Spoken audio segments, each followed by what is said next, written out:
Hey ladies, I wanted to post this video to maybe give you some inspiration on how to build your portfolio.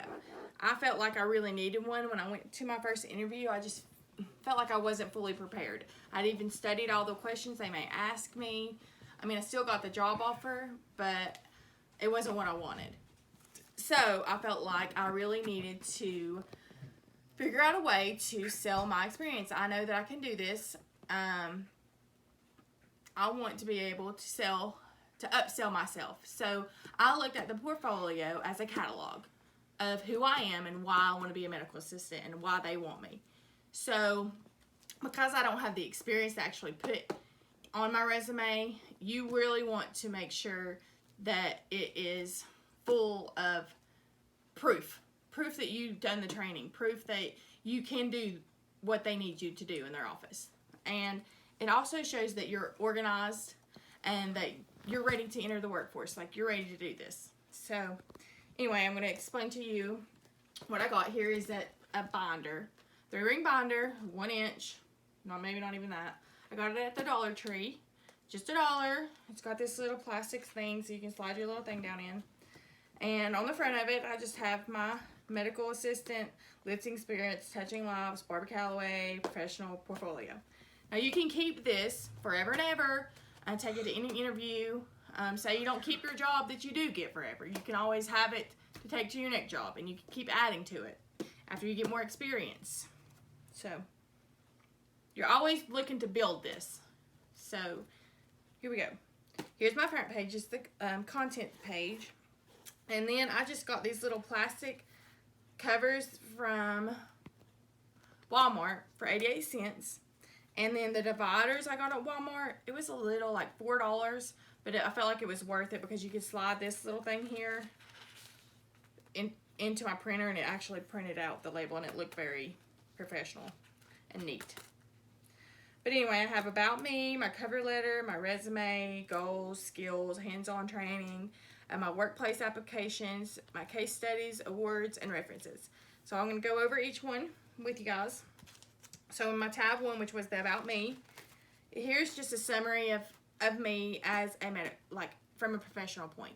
So I don't tell them about my life, that I have 2 kids, that I have a dog at home.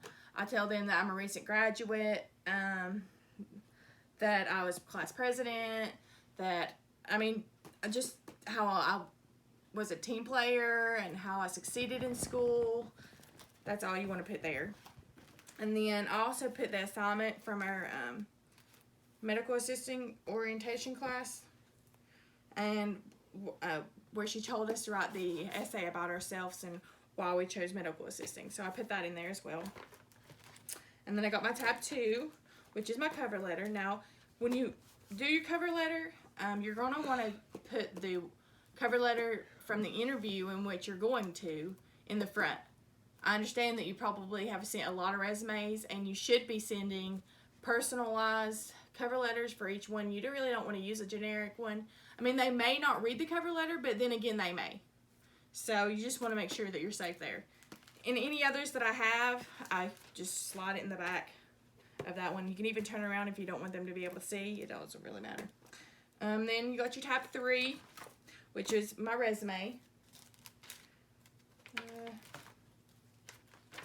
And then my shot record, which is here. And then my TB titer, proof of my TB titer.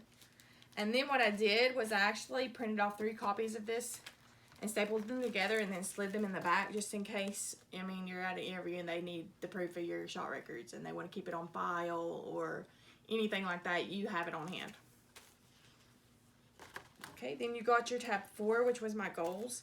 Now, in my goals, I put some long terms. You can also add to this if you feel like you need to add to it. I just have an interview tomorrow, so I went ahead and printed out the one that I had saved already.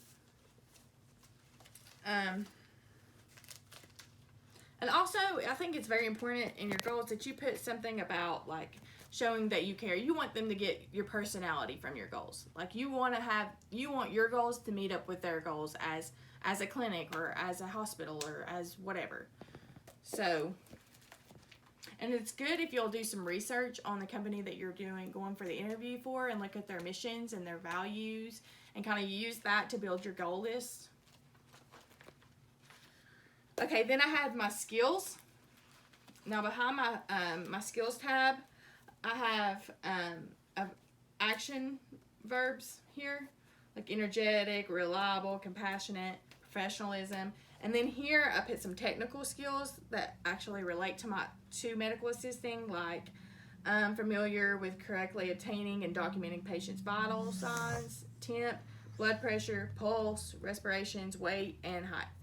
Also, I have familiar with pharmacology, math, and administrating medications. So, and then you have your interpersonal skills here, which I put developed therapeutic communication skills, delivering patient-centered care, overcoming communication barriers. This is stuff that we actually learned in therapeutic communication, which is very important for them, for medical assistants, being able to communicate with the patients and the doctors. So, then here I have my transcript from school. It's an unofficial one. You can actually get the official one from the mailing. You just need to email them and let them know that you want an official transcript. And it just shows your grades and stuff. Then your diploma. I haven't got my official one in the mail yet, but this is the one Miss Atkins gave me, and I just made a copy of it and put it in the back just in case they need it. And then the hands-on training. Now here is where you really want to be able to prove that you have the hands-on experience as well. Even though you haven't worked within a clinic, you have worked within a lab. So you really want to sell that here. So what I used was actually pictures that Taylor posted on Facebook. I just saved them to my phone. I went to a kiosk and made a collage. It cost me about $15 to have these 8x10s done. But I feel like it really made my portfolio pop. Like, to say that you have the experience is one thing, to be able to prove it is another. So I hope everybody's okay with their little pictures in the background. But anyway, here's some more. That's me casting. Now back here, what was I doing? That's when I done the TB and drawn blood from the hand. And sutures here and there. And then down here is where we're studying the surgical instruments. Okay, and then here's the workplace applications. Now this will help to prove that you actually done some hands-on things that you would actually do in the workplace. So like, say the doctor needed you to do a flyer for patient education. I chose that. I chose to make a flyer for patient education on the common cold. And if you'll go through your book, your medical assisting book, you can go through there and look at some of the competencies, and even the workbook. If you'll look at your workbook pages, that's where I got my workplace applications, and I just chose a couple of them and done them and then put them in here.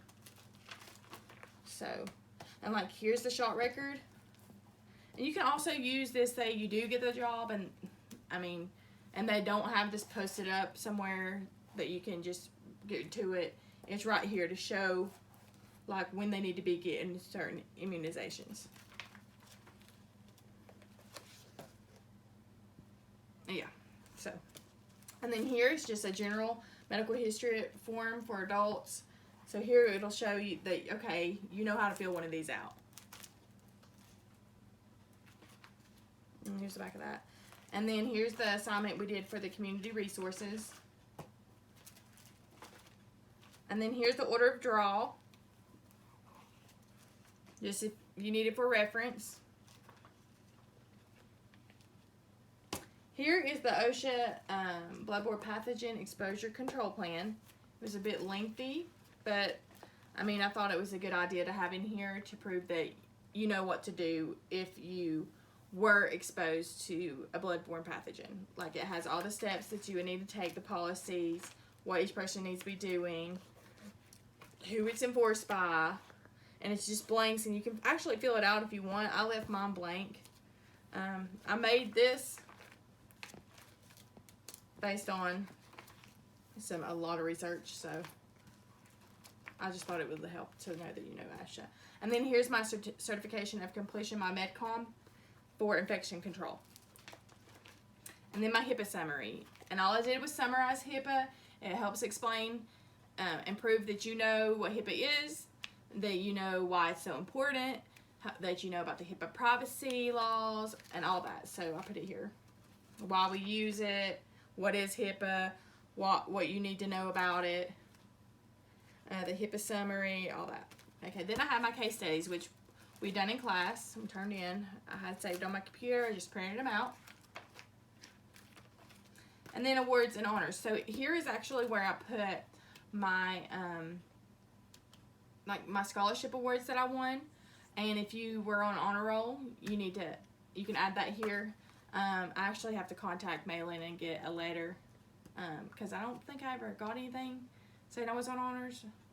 I can't remember. I have to find it. But anyway, you can slide that in here. So like here's my thank you letter for one of my scholarships that I won. And then the essays that I used to win the scholarships. So my inspiration and a challenge I overcome. And then last but not least is your references. Now I have my academic references and then also my professional references. Even though I do not have any background as medical assisting per se, but I do have background as in working, being reliable, being dependent. I do have supervisors to say that I work hard, that I'm organized. So I just put that here. And then that's it. Also, you can add letters of recommendations here. I have other 2 more tabs that you can build on from other jobs that you get, anything. You can also go on Indeed, and they have some really good assessments that you can do.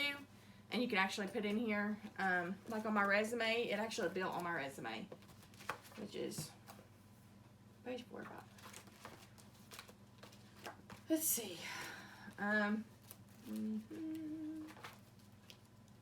Like see right here, it's like electronic health records, expert, medical terminology expert, high proficient in verbal communication, customer service, highly proficient, first aid, highly proficient, treating common medical emergencies, proficient, and responding to customer situations with sensitivity for results is highly proficient. So it helps you to show them that are actually part of your profession as a medical assistant. So that's really good to have. And they're really good to do. They may take time for you to do, but they're really good to have also. So, and that's it. I thought that would help. So, and then here's the back. And this is just to show you that you can do this. You can do this. You're going to enjoy this journey. So, hope to see you guys around. Have a good night.